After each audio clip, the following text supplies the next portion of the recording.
வணக்கம் டாக்டர். வணக்கம். இப்போ கல்லீரலில் ஒரு பிரச்சனை வருது அப்படின்றதுக்கு என்ன ஃபஸ்ட்டு அறிகுறியாக இருக்கும்? கல்லீரலில் ஃபஸ்ட்டு அறிகுறின்னு பார்க்குறப்ப பொதுவாக பெருசாக வர்றது கிடையாது.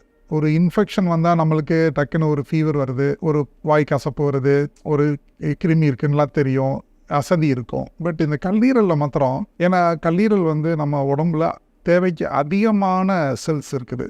ஒரு ஃபங்க்ஷன் செய்கிறது சிலது செல்ஸ் செய்யாட்டினாலும் பாக்கி நிறைய செல்ஸ் ட்ரில்லியன்ஸ் அண்ட் ட்ரில்லியன் கல்லீரலுக்குள்ள லிவர் செல்ஸ்ன்னு சொல்லுவோம், ஹெப்படோசைட், அது இருக்கிறனால கொஞ்சம் டேமேஜ் ஆனாலும் டேமேஜ் ஆகாமல் இருக்கிற மற்றது அதனுடைய வேலையை எடுத்து பண்ணிடுது. ஸோ சிம்டம்ஸ் அறிகுறி அப்படின்றது இதனால தான் வர்றதில்லை. பட் ஒரு லெவலுக்கு மேலே அறிகுறின்னு பார்க்குறப்ப முத வர்ற அறிகுறி அன்எக்ஸ்பிளைன்டு டயர்ட்னஸ், ஒரு அசதி. இதுதான் ஃபஸ்ட் அறிகுறி. மஞ்சக்காமலை கிடையாது. நம்மளுக்கு மஞ்சக்காமலைனா கல்லீரல் ப்ராப்ளம் தெரியுது, பட் ஆனால் அதெல்லாம் அடுத்த லெவலில்.